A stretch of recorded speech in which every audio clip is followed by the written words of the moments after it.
こんばんは、もふもふ不動産もふです。今日はですね、ソフトバンクは破綻するか、WeWork 問題について解説していきたいと思います。実はですね、今最近ソフトバンクは破綻するんではないか、そういうことがちょっとですね、言われ始めてます。で、そのきっかけとなったのはですね、WeWork っていう会社で、その会社にですね、ソフトバンクはすごい出資して、WeWork がうまくいかないんじゃないか、そういう問題をはらんでます。で、今日はですね、その非常に面白いので、その内容をですね、詳しくわかりやすく解説していきます。で、今日はそもそも WeWork とは何かとか、ソフトバンクが出資しているとかですね、上場のために準備しているか、いろいろですね、すごい問題が見えてきて、ちょっと炎上してたりとかですね、そういった中、ソフトバンクがどういう影響を受けるのか、そういうのですね、わかりやすく面白くですね、解説していきたいと思います。で、まず WeWork って何かっていうと、アメリカの会社でですね、シェアオフィスの会社になってます。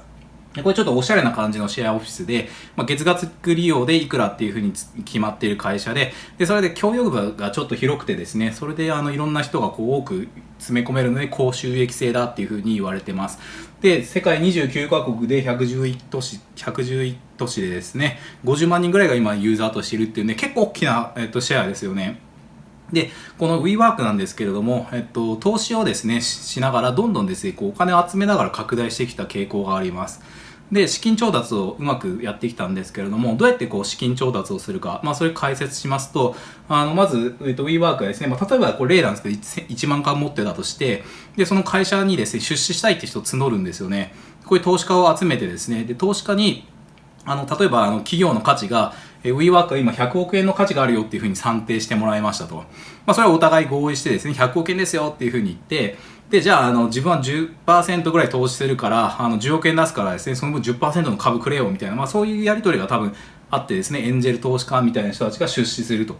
なので、例えば100億円の 10% なんで、10億円 WeWork に出したとして、で、その代わり、1000株ですね。1万株から1000株をさらに追加して1万1000株になって、1000株を例えば発行したりとかですね、いろんなこれ例なんですけれども、そういう風にして、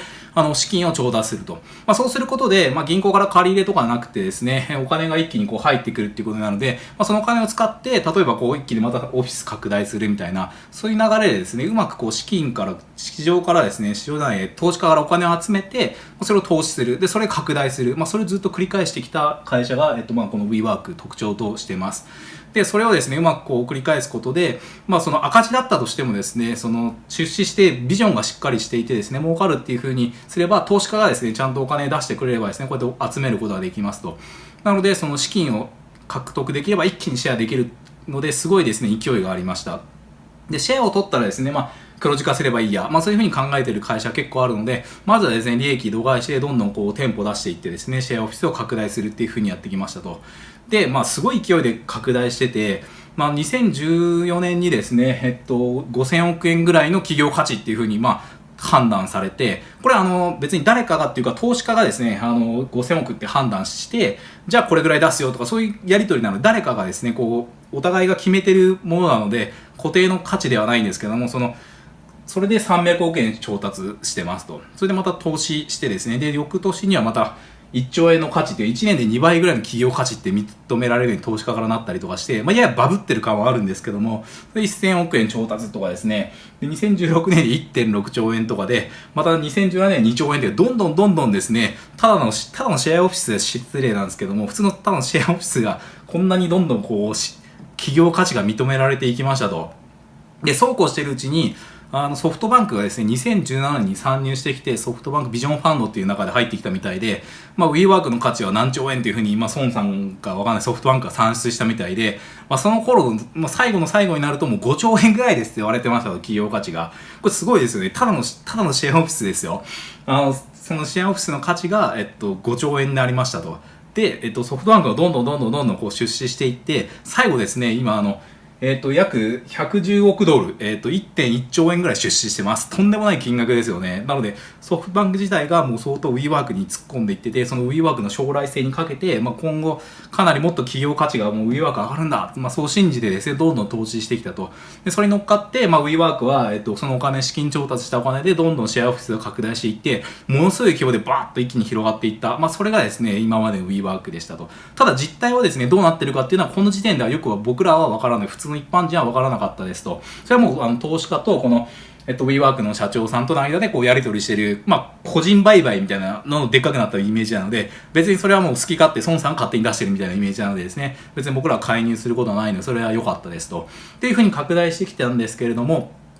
つい先日ですね、今年に入って、IPO、上場しますよって話が出てきました。で、上場の開始をしてきて、今までは本当投資家が直で出資するから、そんなに厳しい目っていうのは別に見る必要もなかったんで、普通に一個人の企業が勝手にやってるみたいなイメージだったんですけども、上場するとなると、その公平性だとか透明性とかすごい求められるので、しっかりとですね、準備をしないといけないですと。で、ナスダックっていうのに上場すると、みんな株買えると。例えば、トヨタの株とか東証に上場してるから、誰でもトヨタの株を東証を通して買えるんですけども、同じようにナスダックに上場されると、WeWork の株を誰でもナスダックで買い取りできる。そういう風になるためには、上場っていう厳しい審査を認められなきゃいけないので、目論見書っていう、100ページ以上あるですね、その設計図みたいなのを、今こういう状態ですよ、会社は。そういうのを出しましたと。で、その時にですね、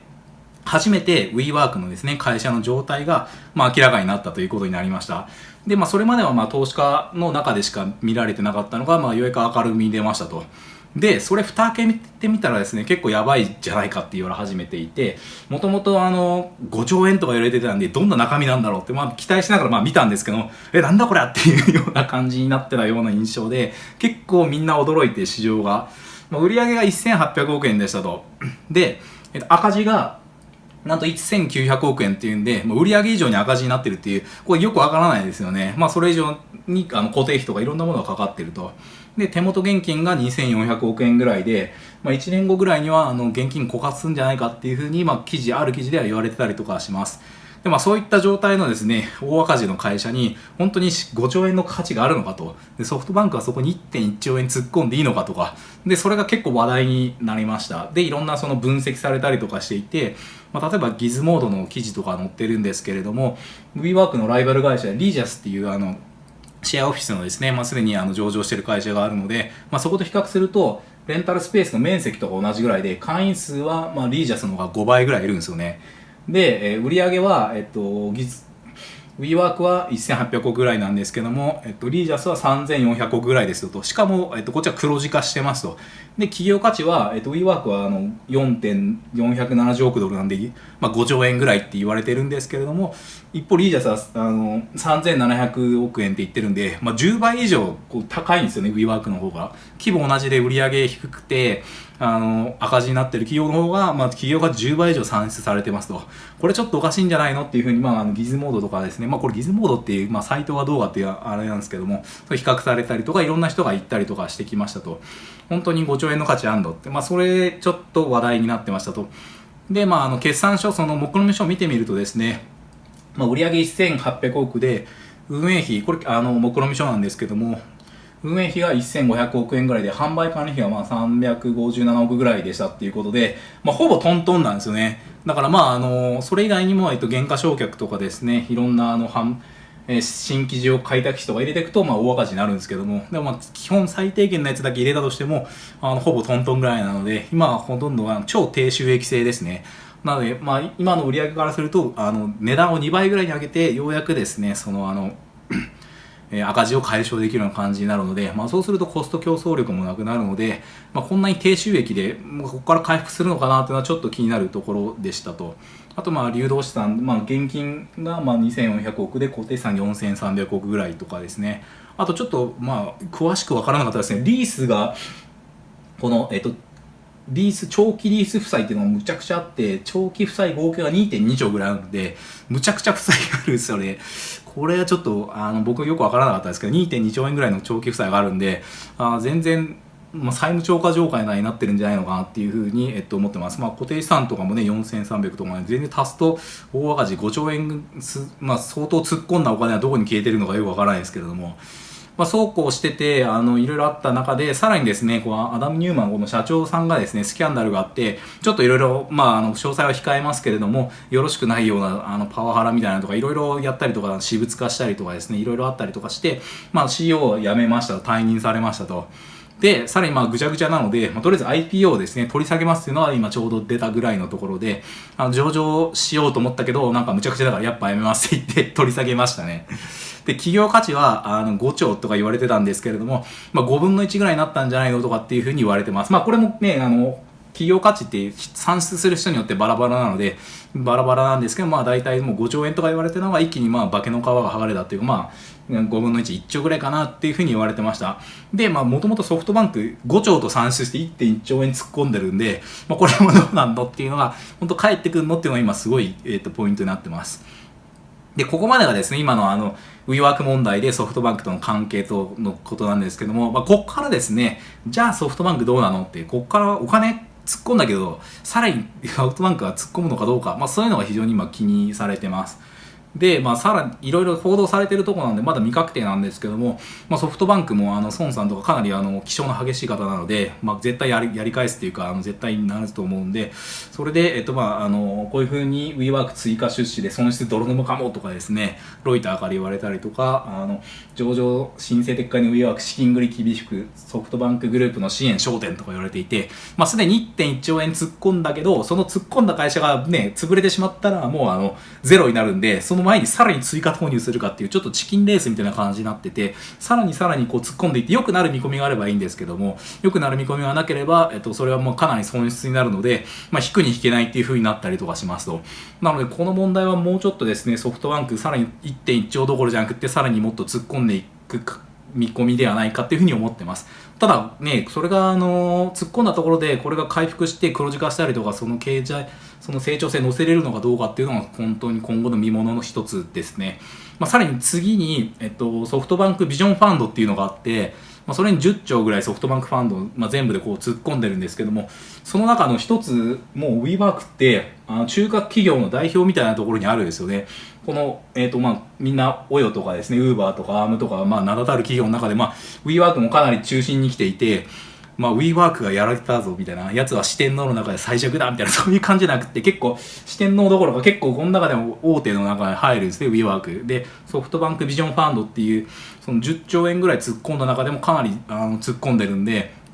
まあ、WeWork が実際ボロボロだったと。じゃあソフトバンクビジョンファンド他大丈夫なのっていうのがですね結構懸念されてて、まあ、それでソフトバンクビジョンファンド自体がまあそのマイナス実はWeWork みたいな企業がある中に混じってんじゃないのみたいなのがちょっと疑問視されてますと。でそういう不安になってくると、まあ投資家もですねソフトバンクの株買わなくなったりとかして株価下がったりとかですね、それで含み損もうちょっと評価下げたりとかして今後のそのビジョンファンドの行方っていうのはちょっと今疑われつつありますね。でもう10兆突っ込んじゃってるんで、まあ、いろんなその、ソフトバンクだけで10兆突っ込んでるわけじゃないんですけども、まあ、いろんなファンドの中でやってソフトバンクもかなりの部分を占めてるので、このビジョンファンドの出来具合によってはかなり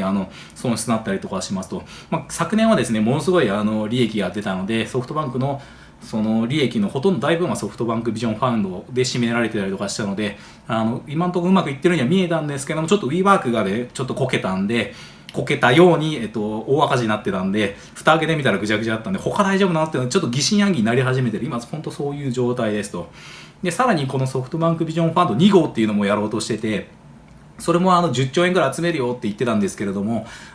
資金集め苦戦中っていうのがちょっと報道されつつあります。なので多分1号で、こういう問題とかちょっと出始めてて、本当にソフトバンクが買ってる会社はですね、将来性あるのかどうか騙されてんじゃないのみたいな、お金突っ込んだけど返ってこない可能性ないのとかですね、そういうのがですね、多分精査をされ始めてるんじゃないかなっていうところですね。で、まあ今ですと、10兆円規模のファンドを目標にしているけれども、ソフトバンクの 3.8 兆しか集まってないっていう風に情報筋では言われてるとかって言われてます。なのでまだまだですね、2号ファンドとか今後どうなるのかっていうのは不透明で、さらに、ソフトバンクの、出資お金をですね、負担率が上がってくるんじゃないか、そういうような状態ですと。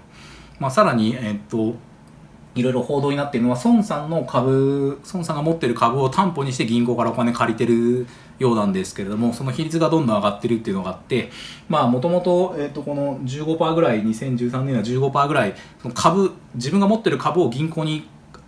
担保にして銀行からお金を借りるみたいなことをやっていて、それがどんどん上がっていって今 37% ぐらいまで来ていて、徐々にですね、お金資金繰りっていうのは、孫さん自身も厳しくなってきているような気がします。で、株価は今後下落していくと、その担保割れしたところをですね、追証っていうのを埋めなきゃいけなかったりとかするので、個人としても結構厳しいような情報がちょっとずつ出てるかなって気がしてます。ということでですね、WeWork とソフトバンク問題なんですけども、WeWork が5兆円企業ですよって言って、そこにですね、1.1 兆円ぐらいソフトバンクが突っ込みましたと。でも蓋開けてみたら、化けの皮が剥がれたというか、そんなに価値あるのっていうのが市場からですね、疑われるような状態になってて、企業の中もむちゃくちゃになってたんで、本当にそれ、IPO して大丈夫なのって言って、上場を今取り下げたところで、大混乱となってますと。